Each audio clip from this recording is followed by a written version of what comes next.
Inilah Ngobras di Rasika. Ngobrol asik di Rasika. Apapun infonya, sampaikan ke Rasika.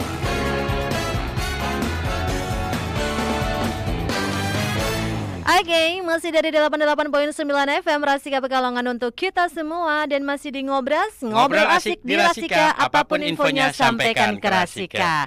Dan masih ada Bita, juga Jamil sampai jam 12 siang nanti ya. Oh, ini hari Jumat nggak sampai jam 12 ya? Iya, karena saya kan harus kalau nggak Jumatan salah ya. khotib jadi imam ya kan. Dan kawan Ya. Rasika, hari ini kita seperti yang udah kita gembur-gemburkan dari kemarin, kita akan berbincang-bincang lagi dengan KPU Kabupaten Pekalongan. Iya. Ya. Ngobras berpalekat bersama KPU ya kan. Iya, betul Berbicara sekali. pemilu santai lebih dekat. Siap. Kita sudah ketemu dengan Ibu Herminiastuti Lestari Eskom SH. Beliau ini adalah anggota KPU Kabupaten Pekalongan di bagian pengawasan dan hukum ya. Iya, divisi Iya. hukum dan pengawasan. Oke deh. Selamat siang, Ibu. Oh, pagi Selamat ya. pagi. Udah masih Karena pagi ya. iya, karena Mic-nya semangat kenapa terus enggak? Ibu ini. Jadi selamat Iya. pagi. Ya, Mic-nya sudah terdengarkah? sudah. Oke. Oke. Iya. Sudah sarapan, Bu? Untuk besok? Besok belum ya. Untuk tadi Belum udah dinyalain ya. kali, Bun. Mic-nya belum dinyalain kali. Ya, sebentar. Oh ya. Amit.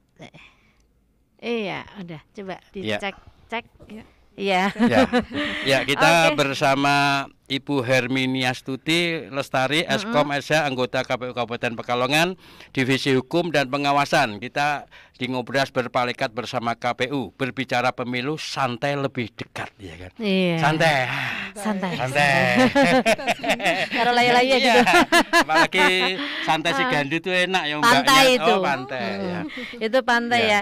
Bu Hermin, kita mau berbincang-bincang lagi sehubungan melanjutkan perbincangan kita kemarin tentang demokrasi ya. Iya, demokrasi bisa mungkin sedikit diulas lagi tentang demokrasi itu. Ya, demokrasi dan HAM Mm-mm. kaitannya dengan sistem demokrasi dan kepemiluan di Indonesia. Nah, Nah, ini bagaimana ini Bu, sistem demokrasi di Indonesia? Apakah perlu dikerasi atau gimana? Atau sesuai jalurnya atau gimana? Atau sesuai Iya. udah benar atau belum? Silakan Bu. Kita kemarin kan sudah membahas demokrasi bahwa kedaulatan itu ada di tangan rakyat. tangan Oh, rakyat ya. ya. Nah, Iya. Kita lihat, nah kalau kedaulatan rakyat di Indonesia itu bagaimana? Mm-mm. Ya, Hmm. kalau dikaitkan dengan ajaran trias politika, Oh ya, itu dari Montesquieu. Montesquieu, ya ya. Itu seperti apa? Bahwa kekuasaan negara ini kan terdiri itu kan tiga ya. Tiga, Iya. ya. Trias ya, berarti terdiri dari legislatif, Legislatif, Legislatif, eksekutif, eksekutif. dan yudikatif. Oh ya, pas di Indonesia kan itu kan, Iya. DPR, Presiden, kemudian Mahkamah Agung ya. Ya kayak gitu. Kayak Nah, gitu. itulah penerapan teori itu ada di konstitusi kita, di Hmm. Undang-Undang Dasar Negara Republik Indonesia 1945. 45. Itu seperti itu. Nah, kalau kemarin kita bahas bahwa kedaulatan rakyat ini berada di tangan rakyat berdasarkan Undang-Undang Dasar, kan ya. Sehingga kita harus lihat ada apa sih di Undang-Undang Dasar itu. Nah, ada apa ini Bu? Ada apa? Tadi kan kita tadi dari trias politika berarti kan ada legislatif. Ada legislatifnya, ada eksekutif, eksekutifnya. ada yudikatif. Nah, pengaturannya di mana? Nah, ini kita lihat. Coba kalau kita lihat dulu dari legislatifnya. Nah, Ya. kita lihat dulu. Nah, kalau di legislatif ini kan suatu kedaulatan rakyat melalui perwakilan. Iya. Iya. Perwakilan. Nah, kalau perwakilan di kita, Mas Jamil, Mbak Bita tahu enggak kira-kira perwakilan legislatif kita? Ya, Badan-badannya ada di Anggota Di- DPR. Dewan, anggota Dewan iya. Perwakilan Anggota Rakyat. Dewan. Nah, seperti itu ini dijelaskan pada pasal 2 ayat 1 di mana di situ ada MPR. Oh, Majelis Majelis Permusyawaratan Pemusyawaratan Rakyat. Rakyat. Iya. Di MPR itu kan ada DPR dan juga ada DPD. DPR, DPD, ya. DPD. Rakyat, Iya. DPD Dewan Perwakilan daerah, ya. Itu ada pengaturannya di pasal 2 ayat 1. Itu kalau legislatifnya. Ya. Nah, kemudian ini di pasal 19-nya ini bahwa anggota DPR ini dipilih melalui pemilihan umum ya. Kayak gitu kan pemilihan umum kan juga bagian dari cermin Dari cermin demokrasi. iya Demokrasi. demokrasi Itu ya. seperti itu. Nah, kemudian di pasal 22C-nya di situ juga bahwa anggota Dewan Perwakilan Daerah ini juga dipilih dari setiap provinsi ini melalui juga pemilihan umum juga. Kalau DPD itu mewakili provinsi, Bu ya. Daerah. Daerah. Ya, itu seperti itu. Berarti MPR itu terdiri dari DPR, DPD yang merupakan perwakilan dari rakyat.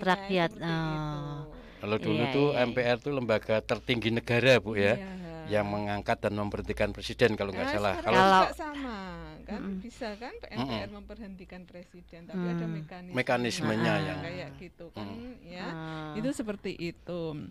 Nah kemudian kalau bagaimana kalau DPRD itu di provinsi kan ya, kedudukannya di provinsi dan di kabupaten atau kota. Nah itu juga diatur oleh Undang-Undang Dasar kan, dikatakan tadi kedaulatan rakyat ada di tangan rakyat dan dilakukan diatur oleh Undang-Undang Dasar kan ya, seperti itu. Nah itu kalau di di daerah ya DPRD ini ada di pasal 18 ayat 3 di mana di situ adalah pemerintah daerah, provinsi, kabupaten, kota di situ memiliki Dewan Perwakilan Rakyat Daerah dan dipilih oleh rakyat.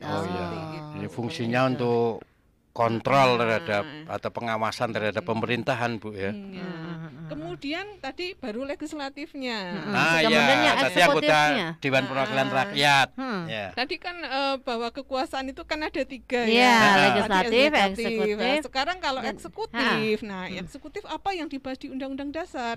Ini ada di Pasal 6A ini. Apa itu? Pasal 6A. Ya, ayat 1 bahwa presiden dan wakil presiden. Nah, ini kan berarti kekuasaan eksekutif ini. Ini dipilih dalam satu pasangan calon secara langsung oleh rakyat. Jadi pasangan ya, nggak bisa sendiri-sendiri ya. Kalau dulu nggak langsung, Bu ya. Maksudnya kalau dulu nggak langsung. Dipilih oleh MPR. Dipilih oleh MPR sebagai. Kenapa di situ dulu mandataris MPR itu kan dipilih oleh MPR. Dulu wakil presiden dan presiden dipilih dan diberhentikan oleh MPR. Sekarang kan lewat rakyat.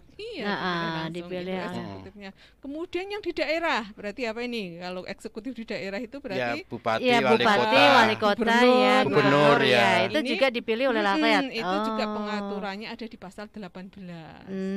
Undang-undang kita membahas undang-undang dasar itu kan ya. Berarti kan bahwa Undang-Undang Dasar ini secara komprehensif menerapkan politika itu tadi. Sudah ada aturan-aturannya yang harus dipenuhi. Di mana gubernur, bupati, dan wali kota ini masing-masing kepala pemerintahan daerah yang dipilih secara demokratis. Itu seperti itu. Ya, itu eksekutifnya ya. Kemudian kalau dulu dipilih oleh DPRD kita tidak tahu ya, kadang kita tidak tahu siapa sih bupati Kalau sekarang kan rakyat bebas milih kira-kira yang pas sesuai dengan kita, itu yang kita coblos. Dan bebas ya. Kemudian tadi yang ketiga, yudikatif.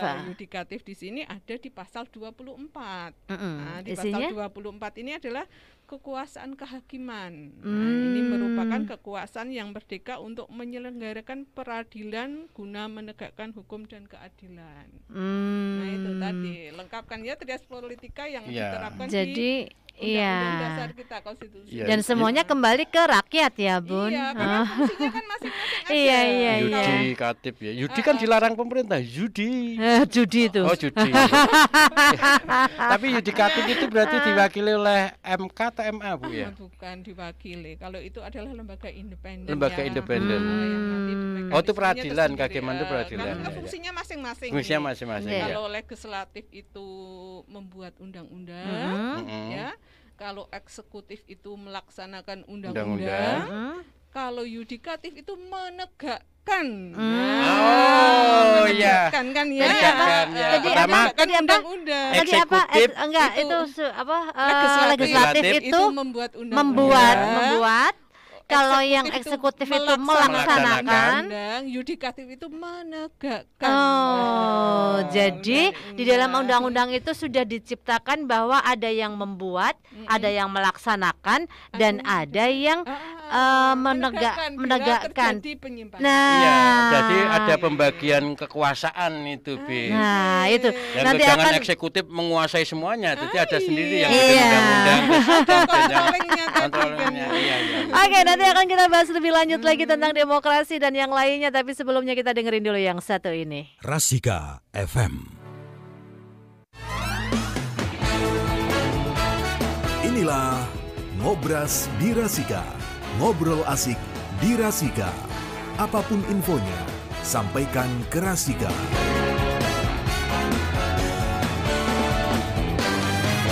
Yes, apapun infonya sampaikan ke Rasika di Ngobras, ngobrol asik di Rasika. Dan kita juga masih bersama dengan Ibu Herminiastuti dari KPU Kabupaten Pekalongan. Iya, kita ngobras berpalekat bersama KPU, berbicara pemilu santai lebih dekat. Ya, santai. Yuk kita gitu santai. Ya. Paling enak tuh saya sukanya santai kambing. Sate itu. Oh, sate. Itu sate itu. Sate siapa?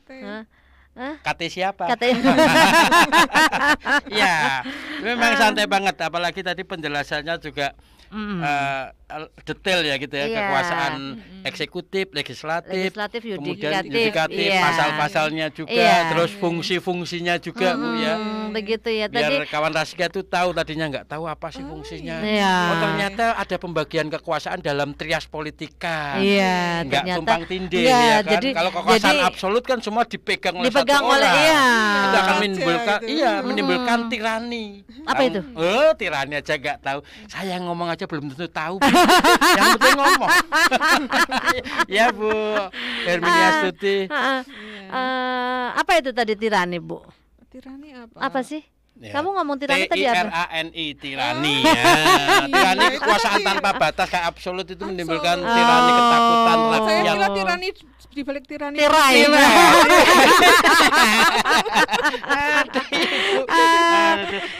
Lama-lama bisa siaran terus bareng ini. Nanti duet ya kalau bisa lagi berhalangan, Bu ya. Oke, Bu Hermin tadi sudah disampaikan bahwa sistem demokrasi di Indonesia tadi ada 3 hal tadi ya. Kemudian untuk pelaksanaan demokrasi melalui pemilu, Bun, mungkin bisa dijelaskan ini hakikatnya dengan apa saja, Bun? Kalau di Undang-Undang Dasar ini diaturnya di pasal 22E. Nah, kayak tentang asas ini kan ada ini bahwa pemilihan umum ini dilaksanakan secara apa? Langsung luber ya, langsung umum bebas rahasia, jujur dan adil ya, karena ada lagunya kan, pemilihan umum telah memanggil kita, semua rakyat menyambut gembira, hak demokrasi Pancasila, kita rakyat Indonesia merdeka. Jadi merdeka di pemilih itu untuk memilih tanpa adanya tekanan, tanpa adanya yang menyuruh, tanpa adanya paksaan, semuanya memang benar-benar luber ya. Merdeka. Merdeka. Kalau kita diiming-imingi kemudian itu dengan money politik, merdeka enggak itu? Enggak merdeka karena enggak sesuai dengan hati nurani kita. Karena tergantung dari money-nya tadi kan. Itu malah bahaya, Bu ya, kalau sampai segitu kita memilih seperti suara kita tuh dibeli, Bu ya. Iya, kita enggak merdeka dong dibeli. Dan kita enggak bisa minta pertanggungjawaban yang kita pilih karena tidak merdeka tadi, Bu ya.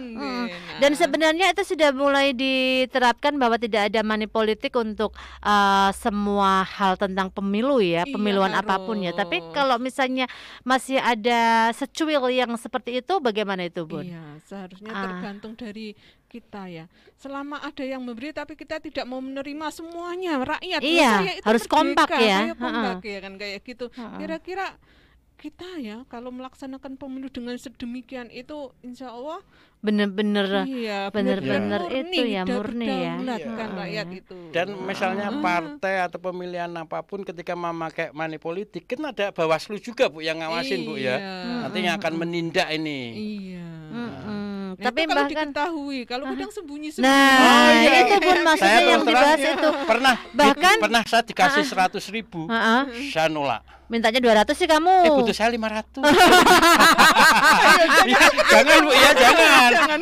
Itu berarti nggak merdeka di bawah tekanan. Iya, tapi memang banyak sekali apalagi kalau menjelang pemilu atau pemilu apa aja gitu ya. Mesti ada yang beranggapan gini, kok saya ngenteni sing akeh gitu seperti itu. Jadi karena dari semuanya berawal dari diri kita sendiri ya, Bun. Kalau kita sendiri sudah merasa diri kita tuh harus merdeka ya, kita abaikan hal seperti itu. Mosok aku sing ngeki kan yo mandek dhewe, tapi namanya duit ya. Dan pas butuh. Tapi ada yang bilang juga, Bu, wis tompo wae milih bebas. Itu tapi juga enggak sesuai dengan hati kita. Iya. Namanya politik. Iya. Itu kan amanah. Dikasih terus enggak milih itu kan juga dosa juga kita yang terima. Makanya saya waktu itu dapat duit kayak itu saya milihnya beda, duit enggak tak ambil sendiri, tak kasih anak-anak. Sama aja berterima. Sama aja, Bu, ya, tetap boleh ya. Ya, jadi mulai untuk merdeka dari diri kita. Iya, dari diri kita sendiri ya. Gitu ya. Jadi yang namanya apa tadi? Pelaksanaan asasi pemilu ya. Kemudian di situ kan ada di situ bahwa pemilihan umum ini untuk apa toh? Nah, ini untuk memilih tadi wakil rakyat yang ada di DPR maupun DPD. Seperti itu. Mereka yang akan mewakili kita untuk hal-hal yang sifatnya memang harus ada diatur gitu ya. Aspirasi kita, bukan mewakili misalnya pengen mobil udah diwakili, diwakili. pengen rumah mewah udah diwakili, pengen jalan-jalan ke luar negeri udah diwakili. Pengen sakit nggak ada yang mewakili. Emang sakit pengen? Nggak ada lah. Kemudian juga diatur di situ bahwa siapa yang menyelenggarakan pemilu. Oh iya. Itu kan juga ada. Nah ini saya bagian dari yang menyelenggarakan penyelenggara ya. Ini ada di pasal 22E ayat 5 di situ bahwa pemilihan umum diselenggarakan oleh suatu komisi pemilihan umum yang bersifat nasional tetap dan mandiri. Pasal 22 ya. Ada lagunya dua. Itu lagunya Mansur. Seperti itu. Nah, sementara kalau yang ada di daerah juga diatur juga ini di pasal 22 ayat tadi ya. Empatnya juga ya, karena ini juga bagian dari demokrasi. Ini kalau yang di 22 siapa sih yang menjadi peserta dari pemilu? Ya tadi kalau tadi penyelenggara, sekarang peserta pemilu. Pesertanya, kalau penyelenggaranya itu suatu komisi pemilihan umum, kalau pesertanya ini, kalau DPR ini adalah dari partai politik atau dari partai politik. Kemudian yang DPD ini dari perseorangan. Itu pesertanya. Ya. Begitu ya. Jadi memang sudah ada ketentuan-ketentuan yang harus dijalankan gitu kalau ya. pengen jadi mewakili masyarakat atau rakyat, pengen jadi anggota dewan ya harus lewat partai, kan nggak bisa kalau sendiri. Tapi kalau DPD boleh. Yang penting dia jadi tokoh karismatik, tokoh yang memang bisa mempertanggungjawabkan apa yang nanti akan dia lakukan, seperti itu ya. Bisa juga DPD bisa, tapi kalau lewat wakil rakyat atau anggota dewan harus pakai lewat partai. Pesertanya kan partai politik politik, kalau DPR. Nah, kemudian kalau presiden. Kalau presiden ini harus diusulkan oleh partai politik atau gabungan dari partai politik. Ada aturannya juga ya, Bu ya, minimal partai politik dan ambang gabungan. Batasnya itu sekarang berapa? 20 atau 25 kalau nggak salah itu.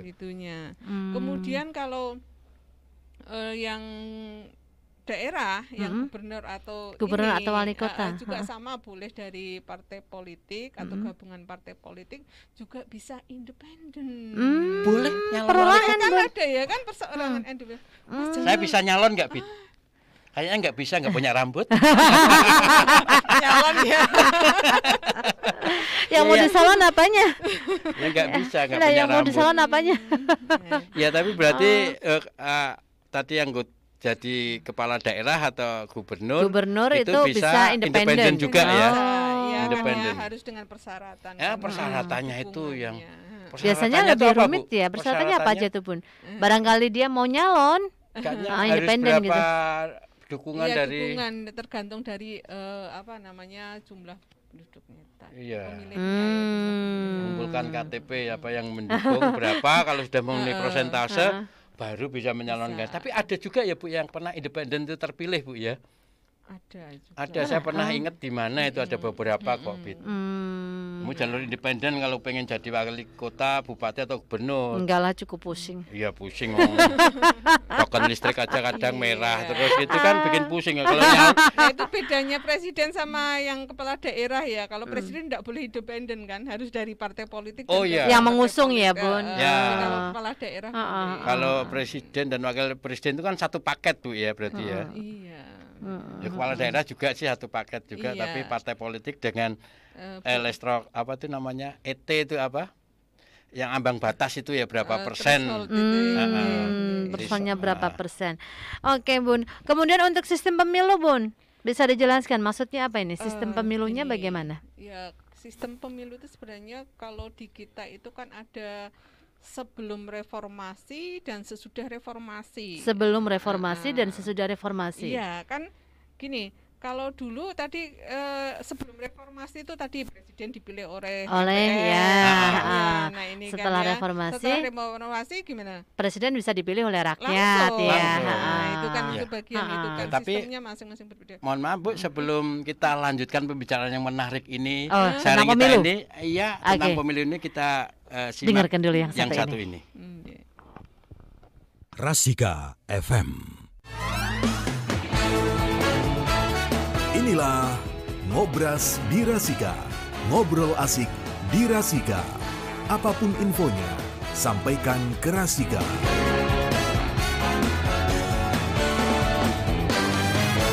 Oke, masih dari 88.9 FM Rasika Pekalongan untuk kita semua dan masih di Ngobras, ngobrol asik di Rasika, apapun infonya sampaikan ke Rasika. Masih ada Bita, ada Jamil dan ada Bu Herminiastuti. Ya, kita di Ngobras KPU berpalekat. Nah, berbicara pemilu santai lebih dekat.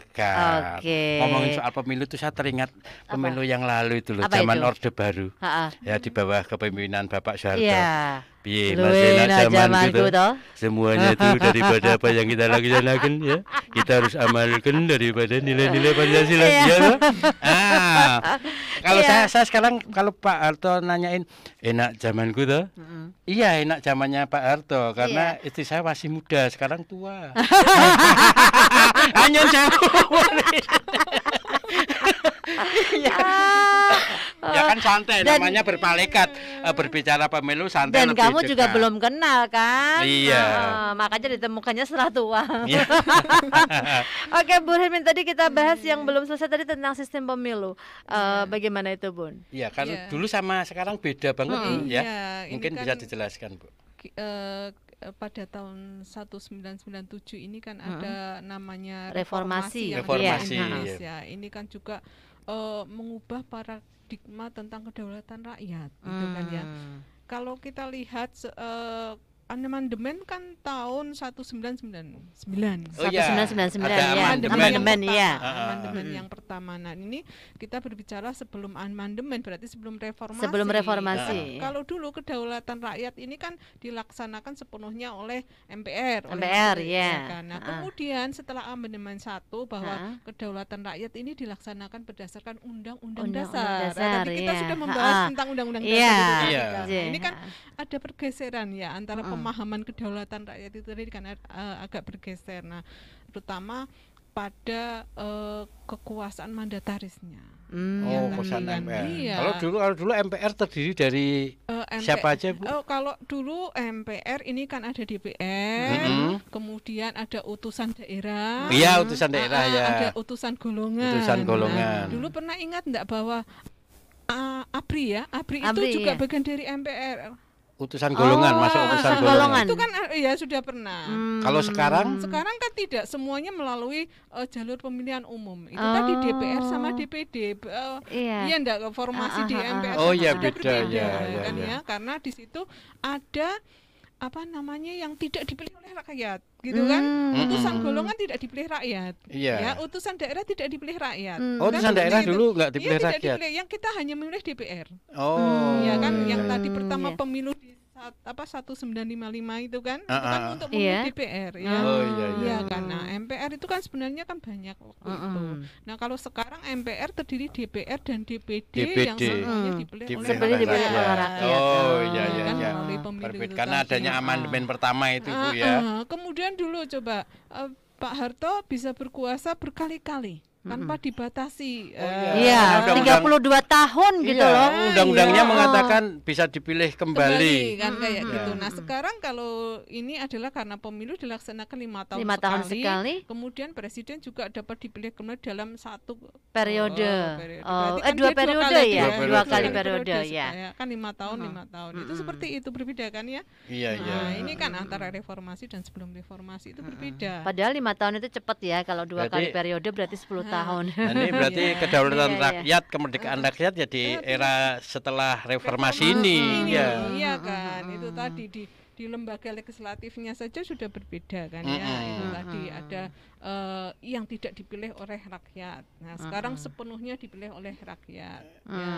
Dan presiden dulu tidak dipilih oleh rakyat, kan dulu oleh MPR, sekarang langsung dipilih oleh rakyat. Dulu bupati, gubernur dipilih oleh Dewan Perwakilan Rakyat Daerah ya Bu ya, DPRD ya. Sekarang yang milih langsung rakyat. DPR pun dulu tidak sepenuhnya tidak sepenuhnya dipenuhi oleh pemerintah ya. Gimana kalau juga ada DPR juga di situ juga ada kan dari yang tidak dipilih itu ya, dari perwakilan tadi. Tapi semuanya sekarang ini berpegang teguh pada tangan rakyat. Iya. Dulu sistem pemilunya beda. Jadi kalau anggota dewan itu yang milih partai Bu ya. Iya. Ya, suara. Terus kemudian ada nomor urut juga Bu ya. Iya itu sistemnya. Gimana Bu itu? Dulu pada awalnya ini yang namanya proporsional tertutup ya, bahwa tertutup. Kalau dulu waktu 3 partai itu kita milih ada enggak kita memilih nama-nama dari calon? Enggak, partainya saja ya. Jadi makanya personalnya itu yang memilih ada dari partai yang bersangkutan seperti itu ya. Kalau sekarang kan tidak ada nama daftar calon dari partai ini siapa saja itu kan seperti itu. Ditambah lagi sekarang partainya kan banyak sekali gitu ya. Itu kenapa Bun kok langsung bisa muncul banyak sekali partai itu, asal mulanya bagaimana itu? Mungkin barangkali ada yang dulu cuma 3 saja partai. Iya karena tadi kita kan ada yang namanya kebebasan berpolitik tadi ya, kebebasan berpolitik hingga yang sudah memenuhi syarat ya kan ada persyaratan mendirikan partai politik ini monggo rakyat ini bisa mendaftarkan ke Menkumham itu seperti itu. Kemudian ada di situ persyaratan untuk mendaftar dan juga ada pertama setelah reformasi itu kita pernah sampai 48 partai itu kan ya. 48 pertama kali di itu tahun 2004 ya. Kita bingung milihnya sampai lembarannya juga ya kan. Nekuk gini apalagi orang tua ya kan. Iya. Seperti itu. Itu ada kemungkinan bisa disederhanakan kalau dulu kan 3 biar nggak bingung. Iya, ini masih digodok kalau surat suaranya ini kan masih disederhanakan biar pemilih ini tidak terlalu bingung ya Bun ya. Apalagi kan biliknya sama kertasnya tuh panjangan kertasnya. Jadi sampai gini loh Bit ya. Iya. Itu kalau dulu kan cuma 3 saja, merah, kuning, biru. Gampang banget ngapalinnya ya. Sekarang udah banyak merah, kuning, sekali. Hijau. Merah, kuning, biru dulu. Iya, merah, kuning, biru. Hijau. Merah, kuning, biru kalau PD itu merah, Golkar kuning, kemudian P3 hijau. Itu kan warnanya. Warnanya. Oh ya warnanya. Kalau di itu kan hijau, merah, kuning. Kalau kotak suaranya kan itu berarti kan menandakan pusat gitu kan. Kotak suaranya ya. Gitu. Kemudian kabupaten. Kalau itu warna partainya ya yang warna tadi. Partainya merah, hijau, kuning. Itu warna balon ditambah kuning kelabu, merah, hijau dan meletus biru. Balon hijau. Oke. Tadi kalau kita menanggapi tentang apa namanya tadi sekarang kan kembali lagi ke rakyat semua ya. Berarti istilah kata rakyat yang berkuasa untuk bisa menentukan. Jadi sayang banget kalau kita tidak menggunakan hak suara kita gitu ya. Nah, terus untuk tadi saya masih kepingin mengulik tentang money politik tadi itu gimana Bun kalau menanggapi tentang hal itu? Iya, money politik ya sebenarnya kalau kita lihat yang namanya money politik itu tidak sekedar di jajaran bawah. Itu juga money politik juga di elit politik kan ada yang namanya aduh kaget Bu. Ada itu mahar sih katanya mahar. Bisa kayak ingin jadi ini tapi harus membayar itu. Iya, makanya sampai ada lagunya itu. Terlalu mahal. Oh mahal ya. Tapi memang mahal juga maharnya Bu ya. Nah itu yang harus benar-benar dihindarkan kan. Tidak cuma sekedar kita ibaratnya tidak boleh money politik, tapi di atasnya tetap money politik ini kan juga tidak boleh kan. Seperti itu. Tapi mahar itu biasanya juga untuk menggerakkan mesin partai. Akhirnya nanti Bu, ya? makanya mereka yang terus akhirnya golput itu karena mungkin merasa kecewa dipilih tapi ternyata tidak melakukan itu, dengan kata lain model Rong Bali seperti itu, ada yang beranggapan seperti itu. Makanya itulah kenapa politik di kita ya itu mahal, yaitu karena ada kemungkinan ini ya karena memang tidak kalau kita bilang tidak terbukti berarti kan kita hanya berbicara bicara kemungkinan. Nah ini kemungkinan kenapa itu menjadi mahal itu karena ada tadi money politik. Contohnya dengan kalau ingin nyalon harus menyetorkan kepada partai politik segini sebagai mahar, itu juga bagian dari money politik. Kemudian umpamanya rakyat harus diiming-imingi tadi kamu memilih saya ya, saya tapi kasih dengan, ini dikasih uang, itu juga money politik, itu kan seperti itu. Iya, kosnya politik itu tinggi banget di Indonesia. Iya, makanya. Dan makanya mengakibatkan nyun sewu beberapa kepala daerah itu harus terjerat KPK Bu ya. Karena harus pikir yang dikeluarkan dengan yang diterima itu paling tidak kan seimbang. Kalau lebih itu lebih bagus kan. Malah kayak bisnis ya.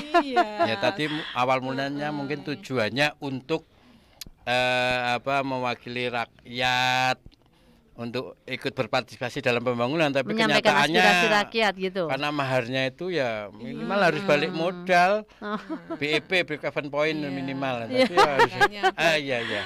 berarti untuk ibaratnya mencerdaskan tentang kedaulatan rakyat itu juga tidak cuma rakyat, penguasa itu juga harus cerdas. Seperti itu. Harusnya seperti itu harusnya ya berpikir saya itu berkuasa itu ya karena rakyat yang memilih. Ya kan kalau rakyat tidak memilih mereka bukan siapa-siapa. Mereka bukan siapa-siapa karena sekarang kedaulatannya itu penuh di rakyat. Tapi untuk partai itu kan untuk kampanye atau apa kan pemerintah juga menggelontorkan dana ke partai-partai juga kan Bu? Iya kan ada dana memang operasional untuk partai oleh pemerintah juga ada. Kemudian waktu kampanye ini juga difasilitasi oleh pemerintah yang melalui KPU ini terkait dengan alat peraga kampanye. Harusnya kan mereka berpikir bahwa itu bagian bahwa untuk menghindarkan money politik itu tadi, sehingga mereka itu memang murni karena aspirasi dari rakyat seperti itu kan ya. Iya, fasilitasnya penyelenggaraan pemilu itu kan lewat KPU terus ada tenda-tenda, kertas-kertas itu semuanya kalau pasti udah dianggarkan ya. Iya. Tapi sekarang udah dibatasin juga ya Bu ya untuk kampanye asik sekali itu. Ya. Asik sekali perbincangan kita, tapi ternyata waktunya sudah menunjukkan kita harus berpisah. Dan mungkin yang terakhir Bun bisa disampaikan ke kawan Rasika, himbauan sekaligus pesan terakhir untuk tema kita hari ini. Iya, saya sebagai KPU ini beringin bahwa masyarakat itu cerdas ya terkait sebagai pemilih tentang mereka itu berdaulat, maka harus menggunakan hak pilihnya dengan baik dan memilih yang benar-benar amanah terhadap penguasa menjadi penguasa itu ya. Oke, terima kasih sekali Bu Hermin. Ya, kita ketemu lagi nanti sepekan lagi dengan materi yang lebih lebih ini lagi. Pencerahannya luar biasa kawan Rasika, mengingatkan memori kita antara pemilu dulu sama sekarang itu ternyata beda sistemnya. Free memory ya. Iya, adanya amandemen undang-undang dasar juga. Oke, dan jangan kemana-mana kawan Rasika, karena kita akan kembali lagi di Ngobrol Asik di Rasika. Apapun infonya sampaikan ke Rasika. Jam 11 siang, waktu dirasika.